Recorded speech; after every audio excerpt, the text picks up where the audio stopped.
pag-usapan natin ang tunay na kalaban ng Marcos. No? At anyway, gusto ko munang mag-reaction sa Makati Business Club. Sinusulong nila yung impeachment.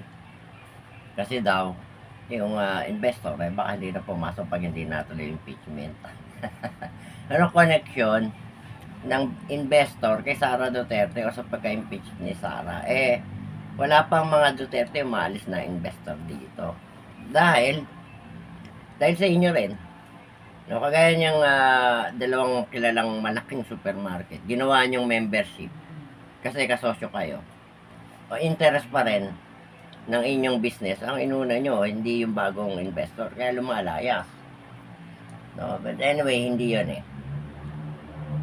Gusto kong mapansin to ng ating mga kababayan, no? At sana mapansin din ng Pangulo ni Mr. President, no?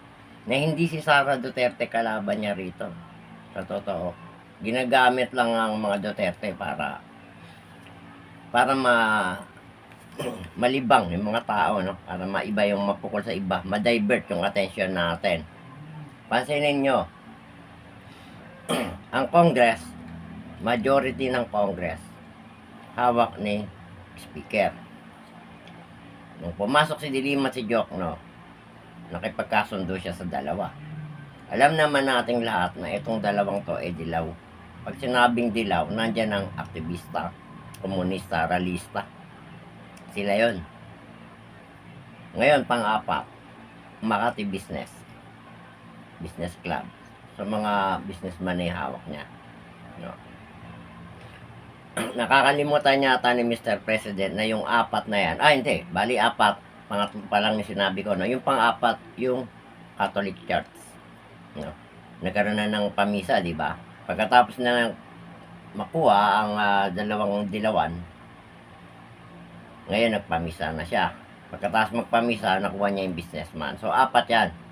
Yang apat na yan, baka nakakalimutan ni Mr. President, yan yung nagpatapon sa inyo sa Hawaii. Tapos sasabihin niya, si Sara Duterte nga in-impeach namin. Mga ugok. Kaya dahil pag inuna yung impeach si Bongbong Marcos, uupo si Sara, magkakaroon ng kapangyarihan si Sara at hindi niyo siya mapapaalis. Kaya inuuna nyo si Sara. No, tapos nung si Ontiveros, sinisigaw niya na makapangyarihan daw si Sara. Si Raulo, kung may kapangyarihan yun, hindi nyo madadala sa dahigat tatay nun. Bago ba sa President, baka gusto mong gumising-gising ng konti. Kapag tinolerate mo yan, patuloy mong tinolerate yung pisan mo, siya magbababa sa'yo. Pasalamat tayo, may Senado. Pag nakalusot yung People Initiative na yan, mawawala ang Senado. At sila ang masusunod kung sino gusto nilang ilagay. Sila mamimili ang Prime Minister. No, bantayan natin to. Okay. Ngayon, ang interest naman nito mga dilaw, kakampi sila ngayon kay Martin. Pagka pumuesto si Martin, sila rin na magbababa kay Martin. Kasi ang dilaw, katropa rin nila yung kaparian eh. Ang Catholic at ang business eh. Dumagdag lang tong si Congress eh. Pero silang tatlo, yung dilaw, Catholic at businessman, sila rin na nagpabagsak kay yung grupo na yan. Maging alerto ka, Mr. President, hindi si Sara Duterte kalaban mo, ginagamit lang si Sara, inuuna lang si Sara, dahil kapag naupo si Sara, magkakaroon ng kapangyarihan, hindi sila makakaporma. Nangyayari kasi ngayon, mas weak ka eh, makababa ng trust rating mo, pinababa nila. Hindi nila pinapansin, Congress sila, pero hindi nila pinapansin, nasa ng PhilHealth Fund, nasa ng Maharlika Fund, nasa ng Reserve Gold na pinagbilhan, nasa ng flood control. Walang tibo ang Congress, hindi ka nakakahalata. Gagamitin nila sa iyan pag wala na si Sara. Lahat ng ginastos mo, lahat ng nilabas ng pera ng administrasyon mo, ilalabas nila yan ang gagamitin nilang panlaban sa'yo. Sana makarating sa presidente, no? Ito ay analisa ko lang. Wala akong preba rito. Ano ko lang to, opinion ko lang. Dahil sa naging pangyayari ng mga nakaraan. No, ganyan ang nangyari noon. Nag-umpisa sila sa Congress. Sumunod ang mga aktivista at NPA komunista. Tapos sinunod yung kaparian. Huling-huli mga businessman. Pag nabuo na nila ang apat, madali na nila makukuha yung pulis mo kasi yung pulis mo walang prinsipyo. Kitang-kita naman eh. Bili mo pati yung matanda, hindi nahawa. Sinakay pilit. Para lang sa promotion. Kaya kaibenta niya, bigyan lang ng kalahating bilyon ni, ni Martin yan. Katalikod sa iyo yan eh. Kasi susunod na presidente, hindi na siya chief. Ewan ko lang ang process kasi hindi ko nakita galawan ng armed forces, hindi ko narinig sa balita ito si armed forces. At magaganda naman ang feedback kay AFP. Pero sa PNP chief mo, alam ng mga taong bayan na walang prinsipyo itong isang tao. No? At itong mga yung mga apat na yan, lagi nilang ginagamit yung taong bayan. Pero yung mga impeachment konektado sa business. Oh. Layo, di ba? At itong mga rallyista na to, ng mga nagrarally, hindi sila nagrarally para doon sa mga pondong nawala, sa GAA, sa bayaran sa Congress para magkaroon ng pirma sa impeachment. Hindi sila kumikibo. Yung impeachment lang talaga nakapokus sila.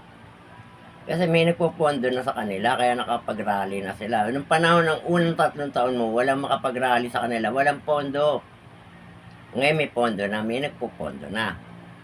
Kaya sila nakakapag-rally. Sasabihin nyo, hindi bayad. Sasabihin nyo, mga DDS ang bayad. Kung bayad ako, baka napagawa ko ng ngipin ko, tsaka yung mata ko.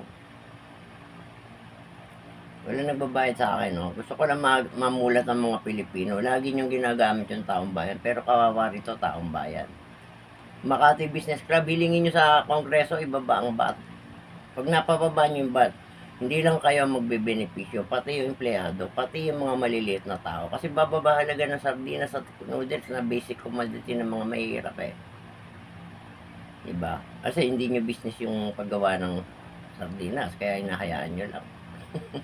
Pero kung business nyo paggawa ng sardinas, isa kayo sa mga maniniwala sa akin na kailangan ibaba ang VAT.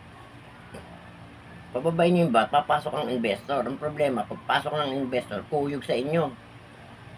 Sa mga member ng business club na to, pinagkakaisahan nyo na. Alis ulit. Samantalang ang price mart na ngayon, SNR ha.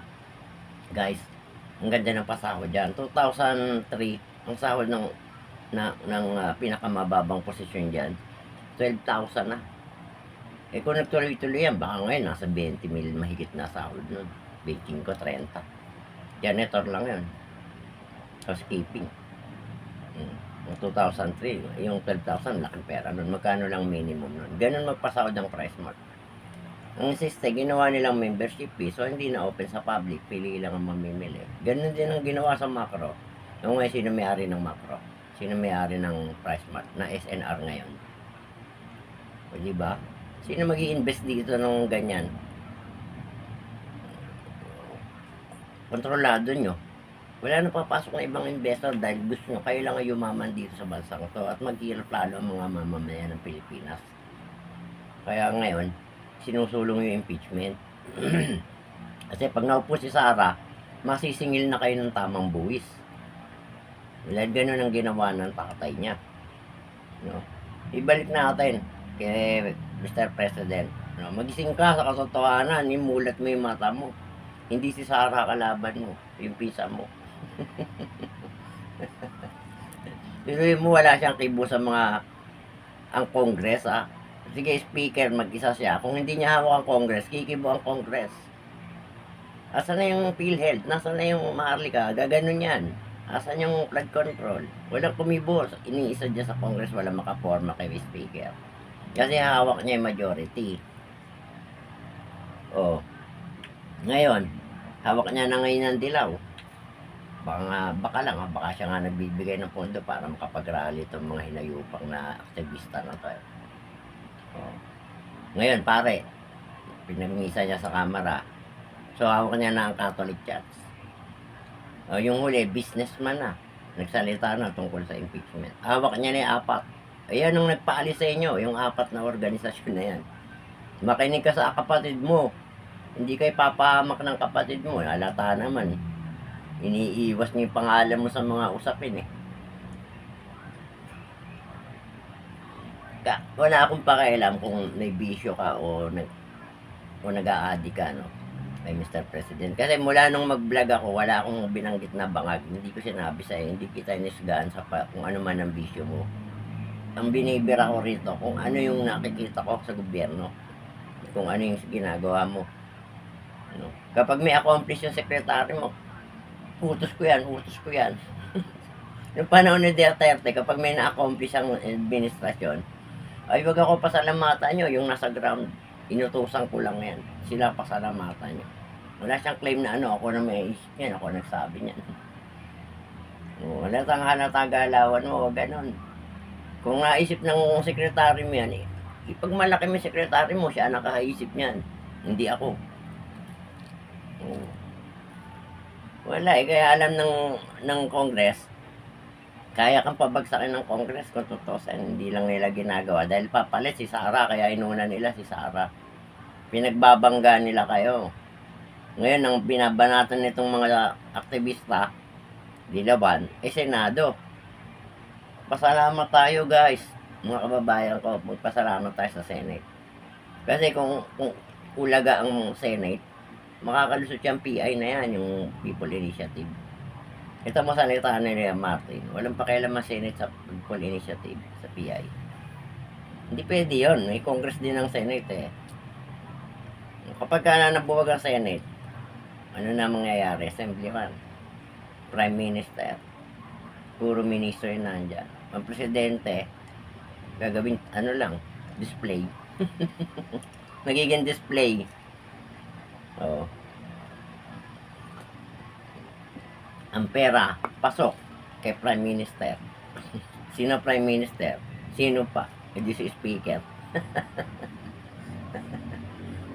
Yan eh, base sa nararamdaman ko sa nangyayari sa bansa natin. Oh. Walang fake, walang news, hindi yan news. Opinion ko yan. Huwag niyo sabing nagpe-fake news ako rito. Opinion ko lang yan. No? Ay karapatan ko magbigay ng opinion. Nakakatawa dito nga, 2 PWD. Mula nung maupo si Marcos, isang beses lang kami nakatanggap ng ayuda. Samantalang nung panahon ni Duterte, taon-taon meron para sa PWD. Sa loob ng isang taon, ilang beses nagmamahagi ng tulong sa PWD. Pero nung naupo si Bongbong, sa 3 taon, isang beses pa lang kami nakatanggap ng tulong galing sa DSWD. Buti pa yung lumabas sa kanal eh. Sabi ko nga sa asawa ko, hanap mo ako ng malalim na kanal. Tapos video mo ko, lalabas ako, baka maka 80,000 din tayo.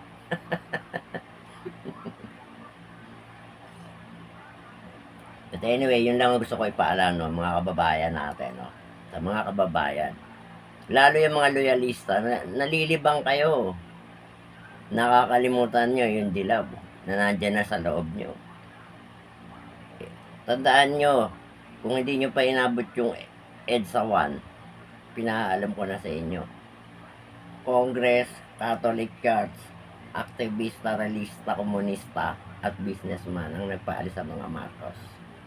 Yun lamang po at maraming salamat.